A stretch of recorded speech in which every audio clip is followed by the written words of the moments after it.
WWE Crown Jewel still taking place as scheduled.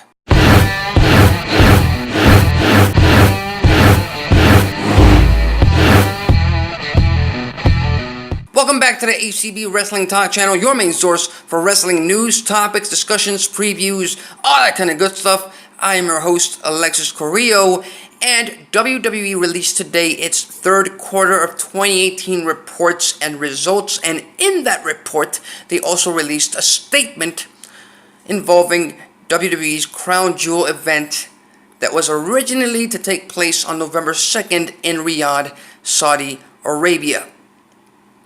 This is WWE's official statement on the matter. WWE has operated in the Middle East for nearly 20 years and has developed a sizable and dedicated fan base. Considering the heinous crime committed at the Saudi consulate in Istanbul, the company faced a very difficult decision as it relates to its event scheduled for November 2nd in Riyadh. Similar to other US-based companies who plan to continue operations in Saudi Arabia, the company has decided to uphold its contractual obligations to the General Sports Authority and stage the event. Full year 2018 guidance is predicated on the staging of the Riyadh event as scheduled.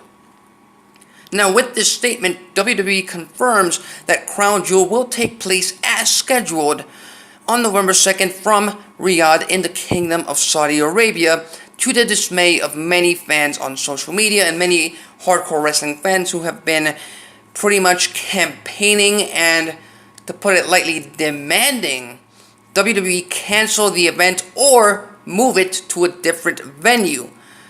That last part was a move that a lot of fans on social media and the IWC was hoping that WWE do, in hopes that, they get rid of this entire contract they have with the General Sports Authority in the Kingdom of Saudi Arabia. However, that's not going to be taking place.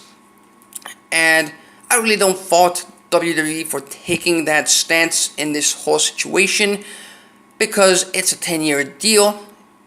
It's a reported 10-year deal worth $450 million throughout those 10 years, so $45 million a year, which really isn't that big of an amount, compared, and it's hard calling 45 million or 450 million not that big of an amount, but compared to the recent deals they got with the USA Network for Raw and Fox Sports for SmackDown Live, it's not as much. But again, it's still a contract, it's still a business deal, it's still 10 years, and we're still very much still in the first year, so I can clearly see why WWE would find it very hard to break off this whole agreement in the first year. I think I would assume that there are clauses on both sides of this agreement to protect both sides or both parties in the event that either of them want to break this agreement off. So I really don't fault WWE on that side. Now, the question is, are you as a WWE fan going to be watching Crown Jewel on November 2nd? And, a lot of people who might consider watching this might also consider the fact that if I watch it, if I tune into this event, I might be condoning WWE keeping their business relationship alive with the Kingdom of Saudi Arabia and the General Sports Authority. And as far as I'm concerned, it's very hard. It's a very hard decision to make, and it's pretty much something that every individual fan has to make. So I'm still going to be thinking about it.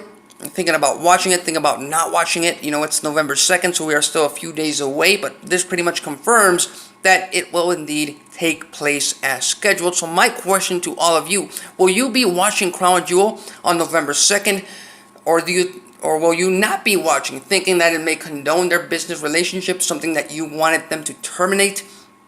Leave your thoughts, comments, and predictions on the comment section below. If you follow wrestling news, topics, discussions, previews, all that kind of good stuff, consider subscribing. If you like this video, hit the like button. If you dislike this video, hit the dislike button. That's it for me. Till next time.